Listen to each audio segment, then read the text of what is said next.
沙特成功申办世博会，委托我国承建，为何韩国酸了？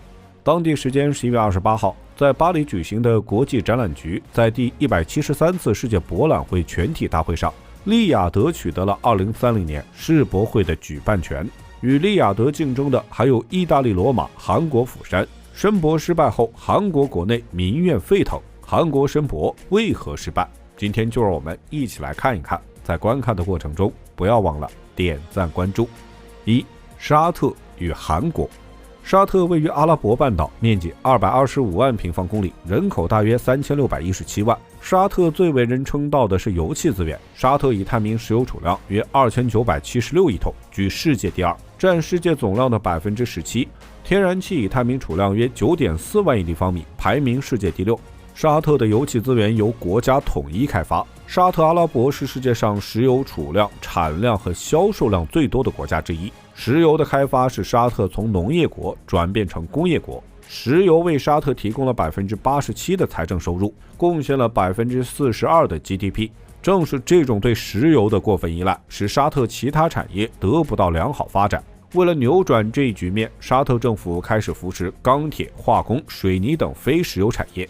韩国是亚洲为数不多的发达国家，该国国土狭小，面积约10.329万平方公里，人口大约5143.9万。韩国多山地，平原集中在沿海地区，资源极度匮乏，工业发展所需的能源矿产和其他原材料基本依赖进口。根据韩联社报道，韩国2022年石油进口额1058亿美元，天然气进口额567亿美元，煤炭进口额281亿美元，均创下历史新高。在这样的背景下，韩国着重扶持电子、机械、造船等产业，发展对外贸易，引进先进技术。经济在上世纪60年代逐渐起步，1962年至1996年，韩国人均 GDP 从87美元增长至10548美元，被称为汉江奇迹。2022年，该国的 GDP 约1.66万亿美元，增长2.6%。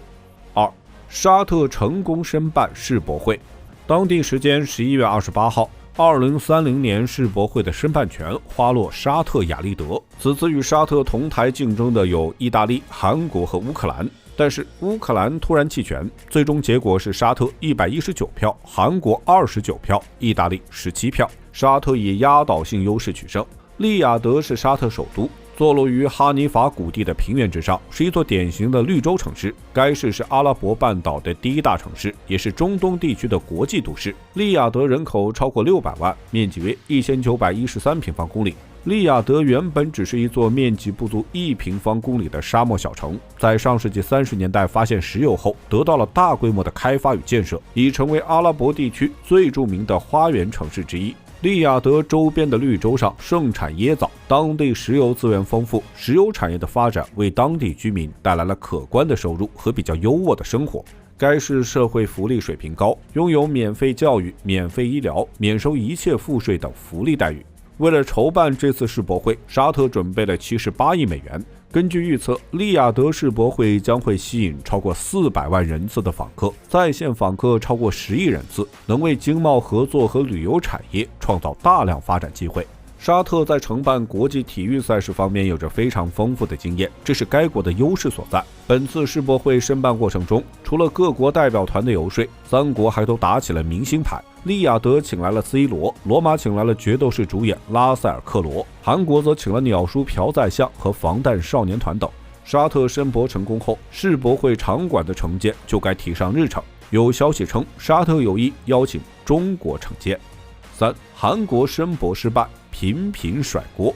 韩国申博失败后，国内民众十分不满。釜山申博的决定是在2014年做出的，当时釜山正处于经济下行阶段。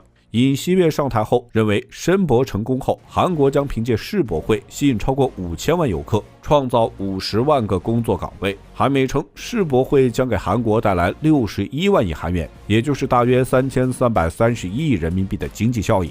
尹锡悦在讲话中表示，为了申办世博会，他与96个国家领导人举行了150多场会晤，以及与数十个国家领导人通电话。而且韩国还拨出了3228亿韩元，并进行了一大波宣传。这样的结果自然不能让大众满意。为此，韩国政府也向国民道歉。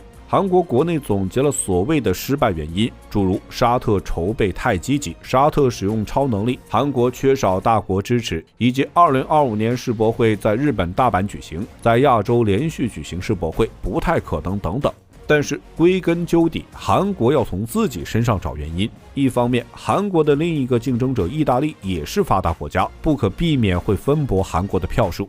意大利背靠欧盟，法国曾表示第一轮就支持意大利，而韩国近几年的外交将亲日做到了极致。即便如此，日本却直到最后一刻才表示支持韩国，而且投票是不记名式。日本究竟有没有投韩国，谁也不知道。